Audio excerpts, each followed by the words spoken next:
All right, so a few days ago, I made a video specifically for men where I talked about why you should help your wife in the house. And that video was specifically for men. I addressed especially black men, African men. Today, I want to speak to our sisters. I want to speak to women, my sisters, both those that are in Africa and those that are in the diaspora. I want to talk to women how to be his helper. How to be his helper. And I'm going to say things that will make you very, very uncomfortable. You will not like some of the things I will say. You're not going to like some of the things I will say. I just want to give you heads up.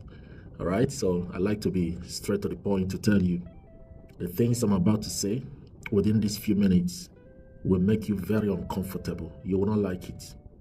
But if you're a wise person, you will like it. You see, wise people swallow bitter pill because when it enters their body, they feel good. Okay? When it enters into your system, it will feel good. It may not feel good in your mouth, but when it enters into your system, it will feel good. All right, so how to be his helper. First, choose a man that you know you respect. That would be the beginning of the success of your marriage. Choose a man that you know that you respect. If you don't respect a man, don't marry him. If you know that you don't respect a guy, a brother, don't marry him. The success of your marriage as a woman will begin with this. Marry a man that you respect. Now, I used respect for a reason. When you enter into the marriage, that respect will be reverence. The problem with some of you women is that you reverence your bishop, your papa, your pastor, and you go home, you want to respect your husband. You are getting it wrong. You should reverence your husband and you respect every other person. So when you go to the office and you reverence your boss, your supervisor, or maybe your father that gave birth to you, your biological father, you reference him. When he's talking to you, you're saying, yes, sir. Even when he's angry, your boss or your pastor, maybe your dad, he say, yes, sir. I'm sorry, sir. I won't do it again, sir. But when your husband talks to you, even to correct you, you will talk back at him. So I'll get to that. Like I said, you will not like what I'm about to say. So marry the man that you know you respect. Because in marriage, you will reverence him. He's your king. He's your Lord. He's your master in marriage. You are not equal. I'm saying this for those of you who are Gen Zs. I don't do Gen Z marriage. You are not equal with your husband. You are not equal. Yeah, before God, we are all equal as children of God. But in marriage, you are not equal with your husband. He's the head of the family. He's the final authority in that house. All right? And there are no two heads in the marriage. God holds the man responsible for what happens in the home. So you are not equal with him. You are his helper. 2, study your husband. Some of you,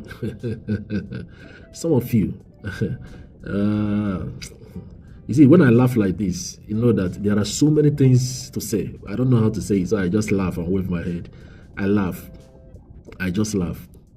Especially to this Gen Z. Some of you, I look at you and I just laugh. You don't know what, some of you don't, you think that what we do in marriage is that we wake up in the morning and we start having sex till night. So all you do is you focus on building your breast and building your bum. So you think that's what men do in marriage. You will be surprised. I have seen a man married to a very beautiful woman and we never ever look at her. We never tell her you are beautiful. We never tell her you are beautiful. We never. Because she has a bad character. That's by the way. So study your husband. You came to help him. The first step to helping a man, see, if you are going to help somebody, you have to understand who you came to. You have to understand the person. When I met my wife, what I did was this. I used a strategy and I gave her all the books I have written. I told her, read these books. Now, there were books I was working on at that time, about 4 books. I gave her all the books. I said, edit this book because she's very good with editing. But the The agenda was for her to understand me. So I started pouring out so many informations, giving her so many informations about me. You know, volumes and volumes of information, volumes and volumes of information. I want you to understand me. It's not boasting. I'm an institution.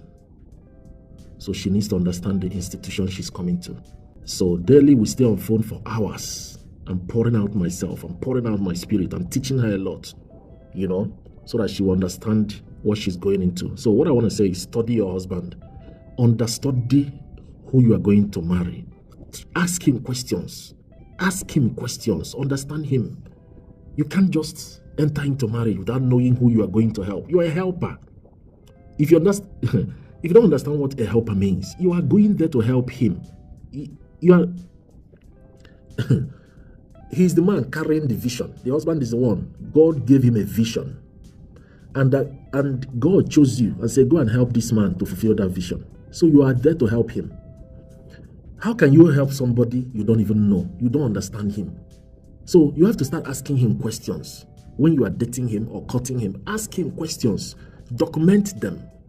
All right? Ask him questions about his personality, his family, his vision, his goals, his dreams. Where do you see yourself 5 years from now? Where do you see yourself 10 years from now? What is God showing you?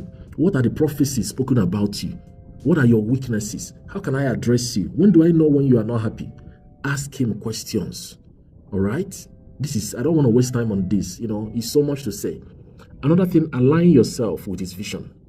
You don't enter into marriage and you are carrying your own vision into that marriage as a woman. I'm sorry, I said I would say things that you don't like. I told you, I warned you. Do not enter into marriage as a woman and you have your own agenda. Go and read about Queen Vashti in the Bible. Go and read about her. So the king told her, prepare a banquet for me and my cabinets.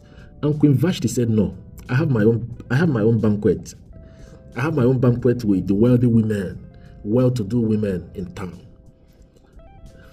And when she disobeyed the king, Esther took her place. So avoid the spirit of independence. That's what is killing marriages today. You Gen Zs, spirit of independence. You think you enter into marriage with your own agenda. You've not even married. You have planned how you'll be keeping your own money by the side. Your husband will not know how much you are making, but you want to know how much your husband is making. Yes, I was dating one lady some years ago. She said, when we get married, my mother will be keeping my own money. And in my head, so it's my own money that we'll be spending. So your mother will be keeping your own money. So I see many young ladies, they have not even married. They already planned in their head that their husband will never see their money. You will never see their phone. You will never see their wallet. They will do their own thing. Don't even ask me where I'm going. I do my own thing. I will never leave any friend that I have. I met those friends before I met you. What makes you think I will leave those friends? They were my class. Some women will even tell their husbands, I won't stop talking to my ex. I knew my ex before I knew you. Why should I leave my ex for you? I will keep talking to him even though I'm married to you. So, and when they get married, I always know it won't work. I know it won't work. They start fighting. So if you're a woman, align yourself with your husband's vision. Humble yourself. The Bible said, wife, submit to your own husband, not to your pastor. Respect your pastor, honor your pastor, but submit to your own husband. But you go to office and you submit to your boss, you submit to your doctor. The doctor will say, keep your body like this, let me check your body. Yes, doctor, I will do what he said. Then you will insult your husband. Stop that. Stop. All right? Reverence your husband. Reverence. You need to pick up your dictionary and check the meaning of reverence. You need to check the meaning. Reverence. All right? So another thing, I have so much to say about time. Beware of friends. Beware of friends. Beware of family members who are ready to give you bad advice. When you get married and join your husband, beware of friends. All right? Beware. Be very, very careful with friends. Because friends can destroy your marriage as a woman. They will tell you things that will kill your marriage. Beware of family members that will give you bad advice. Beware of them. Not every family member has good intentions for you. You know, so don't be the kind of woman that you share your marriage secrets with your family. Don't do that. Don't do that. Please, don't do that. Beware of counselors. All these counselors on social media, marriage counselors on social media, who are not biblical. They are not telling you what is in the Bible. They are just teaching out of their head knowledge. Beware of such people. And finally, I want to talk to the Gen Z generation. You see, my mom was married and I never saw her argue with my father. There was never a day I saw my mom and my dad arguing. And some years ago, I asked my mom, how come you lived with my dad and you guys lived in peace? Absolute peace. And she laughed. She said, my son, for marriage to work, somebody has to be a fool. And that was very deep. I want to tell you, Gen Z generation. This Gen Z generation. You see, some of you will say, I must say my mind. Nobody will stop me from saying my mind in this marriage. I must say my mind. There's a way I am. I do my own thing. You know, so your husband will talk one, you talk two. The Bible said, a wise woman builds her home.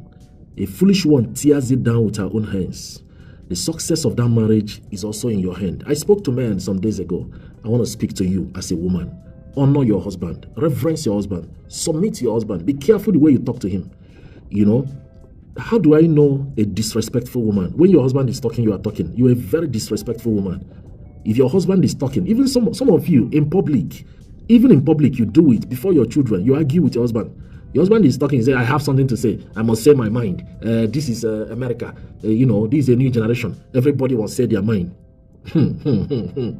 Hey, may God help you. How do you know a foolish woman? Your husband is talking. You are talking at the same time. You must talk your own. You must have the last word. That is why he does not look at your beauty. You see, you do that makeup. After doing makeup, he doesn't look at you. If you are listening to me and your husband never tells you you are beautiful, there's a reason. You have bad character. You have very bad character. Because if you don't have bad character, he will admire you. But he's not admiring your beauty. He's admiring your character. It's character that moves a man. No matter how beautiful you are as a woman, no matter how good you think you look, if you are disrespectful to your husband, you will never look beautiful to him. He will go to work and he's admiring girls at work. He will go out, he was admiring other girls, telling them, oh, you are so pretty, you're a pretty girl. He may even have side chick for those that don't fear God. But he will come back to that house. He will not look at your face with all your beauty and makeup. He's not looking at you because you don't respect him. You don't honor him. You don't reverence him. He's talking, you are talking. You are always arguing with him. See, men are like children. There's a way to get a man. You see, men, I'm trying to find the right word to use to describe this thing so you get it. You see, the key to a man's heart is actually respect. Just honor him. If you honor him, you will discover that whatever you tell him, he will do it. Whatever you tell him, he will do it. And people will think he's the one running the house. He's not the one. He's the wife. A good wife is the one running the home because she knows how to get her man by submitting to him. She stoops to conquer. If you have not read that book, I hope you know the book I'm talking about. She stoops. You need to stoop. You need to humble yourself so that you can win the heart of your husband. God bless you.